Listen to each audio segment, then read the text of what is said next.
I'd like to welcome our second speaker, Holly Foster from the University of Leeds.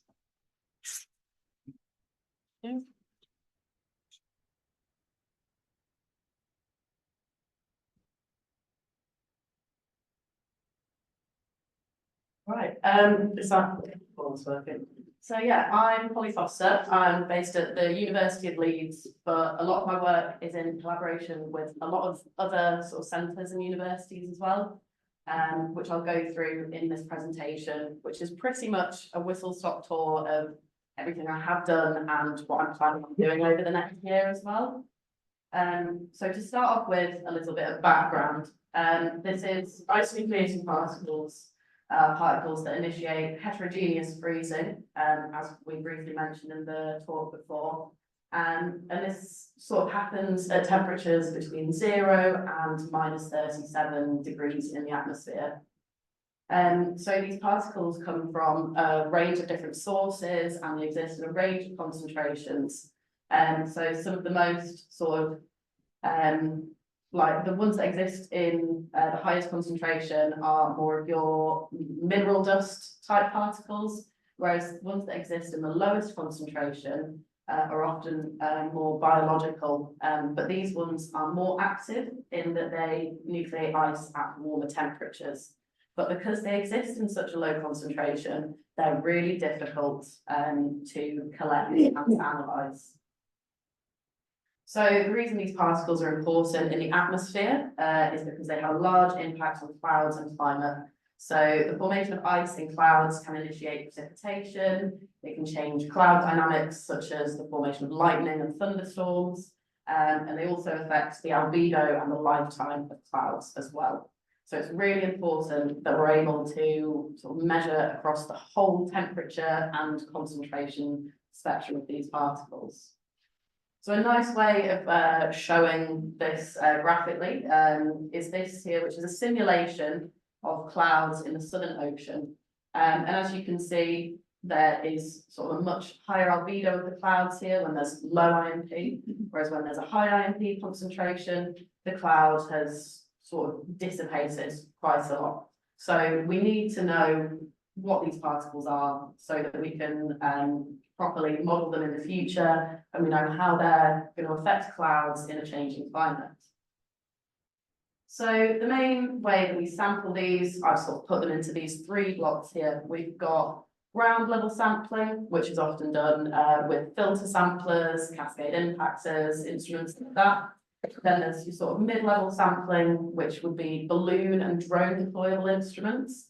And then your high-level sampling, which is aircraft measurements. Now, aircraft measurements they're very expensive. They often sort of short measurement campaigns, but that's how you get sort of the most atmospherically relevant data. Whereas with ground level sampling, it's much more like continuous. You can do it for a long length of time, but it's not always relevant to what we'll find in the atmosphere.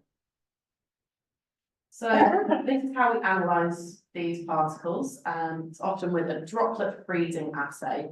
The one I've shown here is one that we commonly use at the University of Leeds, known as the microliter nucleation by immersed particle instrument, or the microliter NIFI.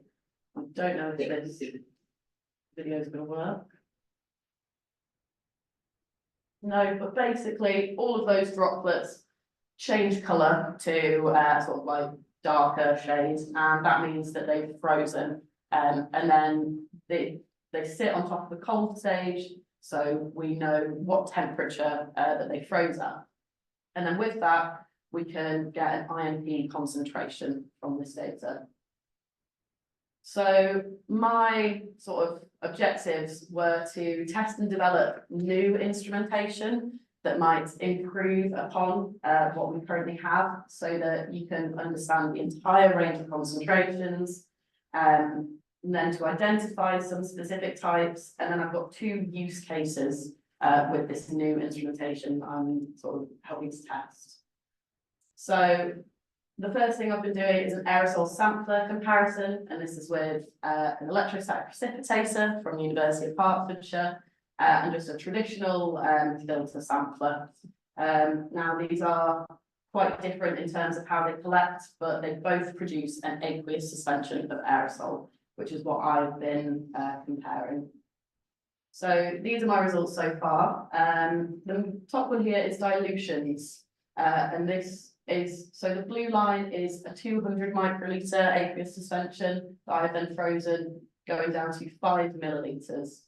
And what you can see is that the smaller collection volume means that you can get to the much lower, warmer temperature rare IMPs. And then the bottom one here is directly comparing the ESP and filter sampler. So the solid lines are the ESP, and the dashed lines are the filter sampler for a range of materials I've been using. And as you can see, they actually do line up quite nicely, which has allowed me to conclude that the ESP is a viable alternative. And that is what I'm going to be using for the rest of my project. So in terms of analysis and the instrument I'm sort of testing and developing, this is a microfluidic device. So this it's much sort of smaller droplets than the one I previously showed. So you can get a much higher throughput of frozen droplets. With this, you can get hundreds to thousands of droplets rather than like 70, which you're limited with certain other instrumentation. So I've been developing this to have a sort of a sourcing system, which already exists, but it's only 93% efficient. So I've been working to get this sourcing system up to 100% efficiency. And I've sort of redeveloped it to have this expansion chamber here and a pinched segment. So this is known as pinched flow fractionation, and my water and frozen droplets will flow along the central channel. This top one is just a flow of oil, which will push the droplets against this bottom wall, and then they will follow streamlines to separate through different outlets. So the next few months is basically going to be 3D printing a bunch of these with slightly tweaked designs and figuring out which one gets as close to 100% separation efficiency as possible. And then once I've done that, I will be using these instruments on 2 sort of practical use cases. The first one is called Dust Drone. So I applied at the start of this year to a bursary known as the United Kingdom Iceland Arctic Science Partnership Scheme. And this is with the Arctic office at BAS. And I was lucky enough to win a reasonable sized grant to go and do some aerial sampling of ice nucleating dust plumes in Iceland. So this will be a week-long measurement campaign where I'll be putting a bunch of different equipment onto weather drones, which are owned by Manapia, and hopefully I will get some very interesting results. And these are the sort of different collaborators that I've worked with to make this project possible. So this is a mock-up of what the drone is going to look like. So it'll have an anemometer, and then the ESP, and then an open path OPC as well. And my main part of this is objective 1, which is the IMP collection and aerosol size distribution monitoring. And they will also be doing skill improvement in a WRF model. This is the data that's collected by this drone will be sent to a weather modelling company in Iceland who will figure out whether they can get better results using drone data.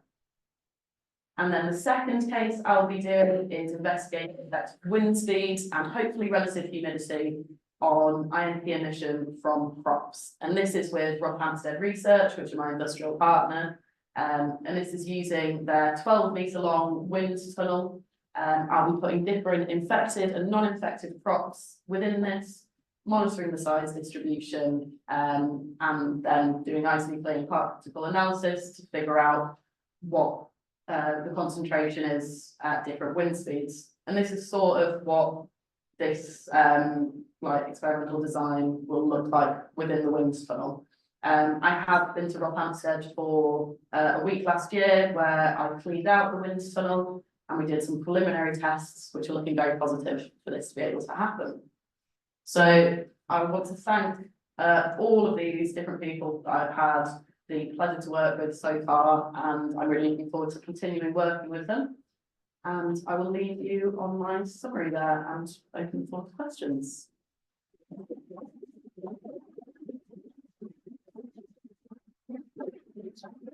Well, thanks a lot, Polly. Any questions?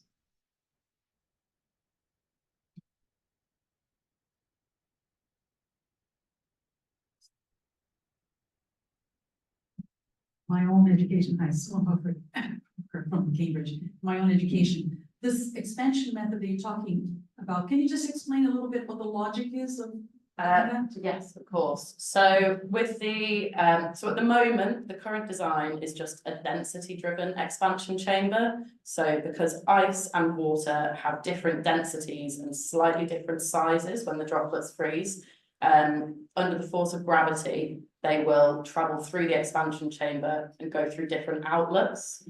Whereas with the pinched flow bit that I've introduced, it means that the water and the ice are following the exact same streamline. So when they enter the expansion chamber, it's much easier to model which streamlines they will then follow and which outlets they will exit through. So you can sort of optimize the design so that the water droplets will only go through one outlet and the ice will only go through the other.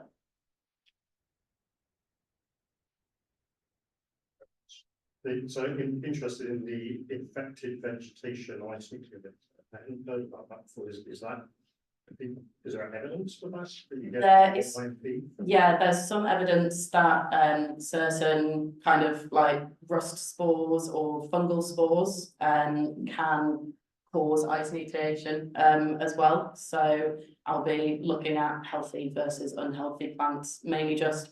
It's never been done before in a wind tunnel, so it'll be interesting to know whether there is a difference or not. Okay, brilliant. Thanks again, Polly.